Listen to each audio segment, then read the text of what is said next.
Saludos a todos y a todas. La vigencia del pensamiento pedagógico y emancipador de Simón Rodríguez está presente en las políticas públicas del Estado venezolano desde el Plan de la Patria de las 7 Grandes Transformaciones 2025-2031. Al estudiar las 7 Grandes Transformaciones, se identifica el pensamiento y obra de Simón Rodríguez. De allí el título de este trabajo, Pensamiento de Simón Rodríguez en el contexto de las 7 grandes transformaciones de la Revolución Bolivariana. Desde el punto de vista educativo, se promueve el crecimiento económico sostenido, pensado desde las bases de la enseñanza, para que la economía sirva para la emancipación con crecimiento inclusivo y sostenible, el empleo pleno y productivo y el trabajo para todos, con raíces y base educativa de calidad y para la emancipación del pueblo.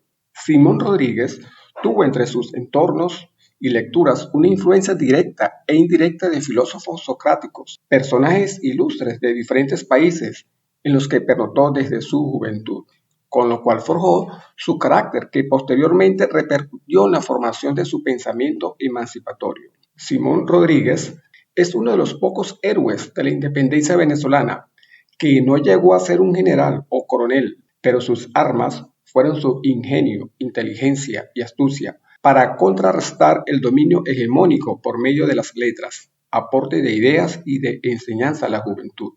Por eso, su aporte perdura en el devenir histórico de Venezuela, porque su semilla fue sembrada en juventudes que multiplicaron su pensamiento crítico y emancipador. De hecho, Simón Rodríguez llegó a ocupar los más altos cargos políticos cuando Bolívar tenía control político de las colonias americanas.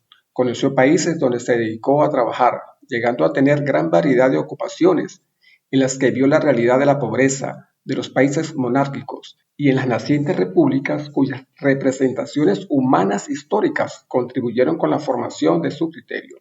Simón Rodríguez vivió su juventud enmarcada en el estado monárquico teocéntrico, con pinceladas de etnocentrismo, bajo una estructura étnico-racial muy marcada en un entorno colonial nuestro americano. El sistema de producción semiesclavista mercantil, signado por la forma de trabajo servil, la mano de obra esclavizada proveniente de África y una forma de servilismo a la que fueron sometidos nuestros pueblos originarios en las encomiendas de indios y que constituyen nuestra génesis campesina. Simón Rodríguez vivió en varios países donde trabajó, aprendió y sugirió reformas en los ámbitos educativos. Al vivir en otros países conoció diferentes culturas, varios tipos de gobiernos, nuevas formas de educar, de socializar y amar. Rodríguez fue una persona que escribió, teorizó y accionó también en cualquier sitio donde llegaba. Siempre buscaba transformar su entorno. Se reunía en grupos, hablaba y escribía en varios idiomas. Donde llegaba aportaba su conocimiento, su opinión oportuna, su aporte intelectual para que las personas tomaran en cuenta su humanidad antes que su cualidad para realizar cualquier trabajo.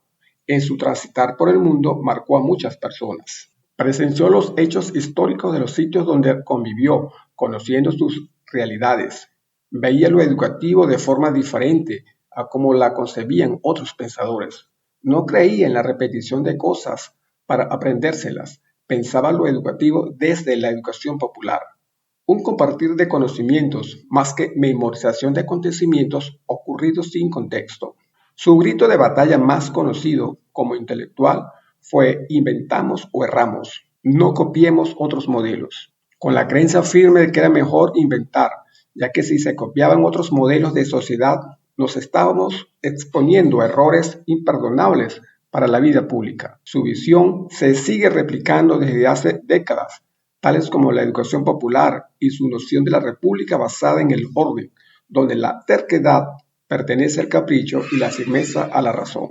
Para Simón Rodríguez, la dominación colonial y política se profundizó más por la ignorancia del pueblo que por las armas violentas, cosa que era reversible con la instrucción a las personas en su formación inicial, con lo que se formaría la opinión pública basada en la concepción de la razón. Consideraba que la educación impartida hasta finales del periodo colonial se basaba en crear pereza mental, cuestión que al no pensar hacía de las personas sujetos imitadores de otras, conformando un mundo de apariencias y máscaras.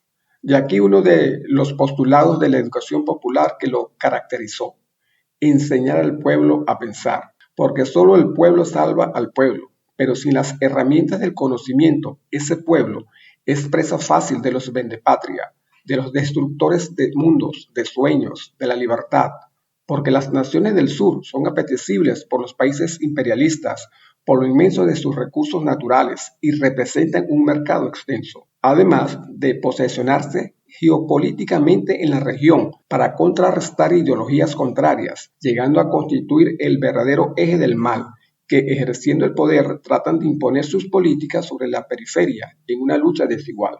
En este sentido, la dimensión educativa amerita un abordaje epistemológico que incluya los saberes propios y subyacentes de los pueblos o naciones ancestrales, su sabiduría, su arte y otras formas de organización del conocimiento que incluyan al género humano en todo su ser y hacer, con la naturaleza y con la totalidad cósmica que sustenta lo sagrado. Por eso, es necesario que se implementen políticas públicas que desarrollen y potencialicen todas las dimensiones humanas mediante una organización transdisciplinar del conocimiento que combine la razón científica con otros aspectos epistémicos, espirituales, religiosos, afectivos, emocionales, políticos, retóricos, poéticos, filosóficos, artísticos y un sistema gubernamental que garantice los derechos fundamentales a la población.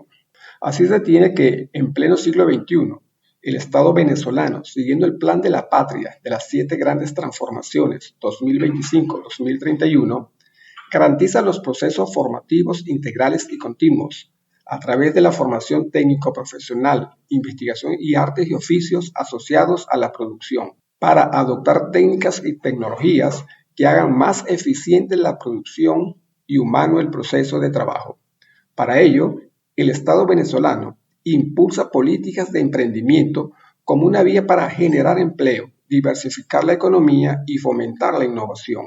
La idea de Rodríguez de que el Estado financiara a los estudiantes surgió porque observó que mientras el negro, el indio o el campesino hacían todo el trabajo, los amos disponían de tiempo libre para instruirse, ya que eran servidos y sus tierras cuidadas y trabajadas por el otro, sobre las que tenían dominio los colonizadores. De allí suponía que los jóvenes no tenían que trabajar para pagar sus estudios ni mantener a su familia, sino estudiar y formarse mientras el Estado cuidaba de ellos y su familia.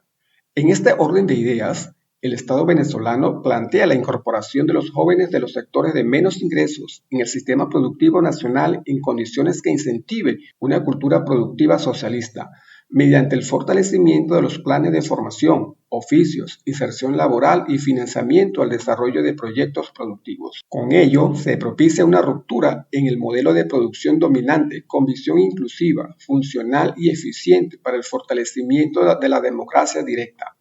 Esto se logra con el fortalecimiento de la fuerza de investigación, desarrollo e innovación existente y distribuida en todo el país con presencia y apoyo de gobierno, industria, universidades y poder popular.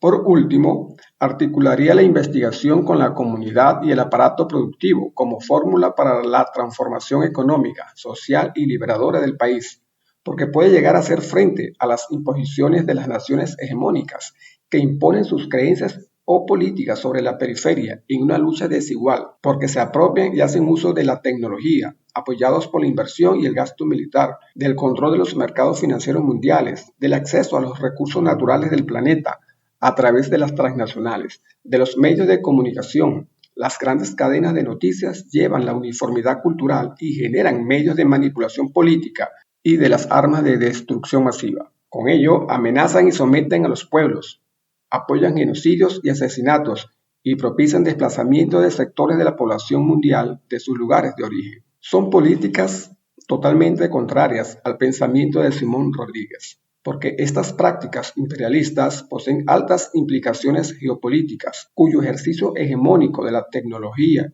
e información y otros monopolios facilita el proceso y adoctrinamiento de la conciencia humana que genera el enfrentamiento entre hermanos, entre pueblos, generando divisiones, con lo cual ocupa mayor espacio en el control de la sociedad.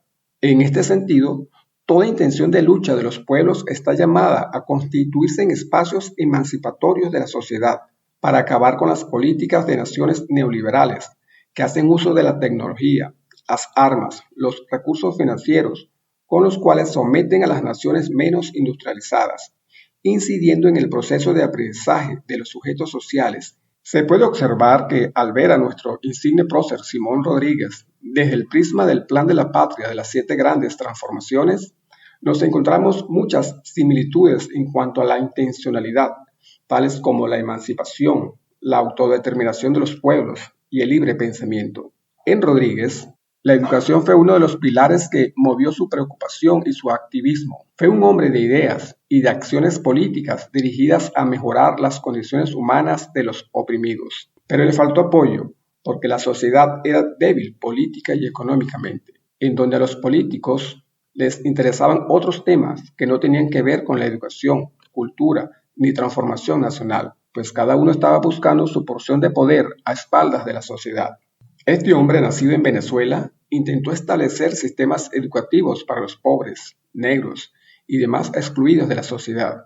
En conclusión, se pueden rescatar ideas de este pensador latinoamericano en el ámbito educativo, desde la modalidad de aprender haciendo, convirtiendo la escuela en taller creativo, acto para el desarrollo humano de nuestros niños y niñas, para garantizar un presente y un futuro sostenible y más solidario. En este sentido, la participación ciudadana también entra en las medidas preventivas, lo que implica involucrar a la población en la toma de decisión, para que asuma roles protagónicos en la búsqueda de soluciones prácticas y efectivas. Esto implica promover la creación de redes de relaciones y la organización de la propia comunidad con efectos en la toma de decisiones para obtener una comunidad comprometida con su transformación y antiimperialista. Finalmente, es necesario retomar las banderas de la lucha por los intereses del pueblo, diferentes a los neoliberales, dejar de defender el estatus de quienes ostentan el poder.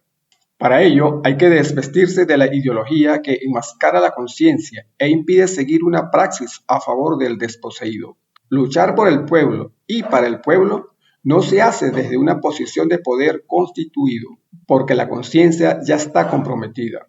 No es posible servir correctamente a dos señores, porque la traición es cuestión de tiempo. Muchas gracias.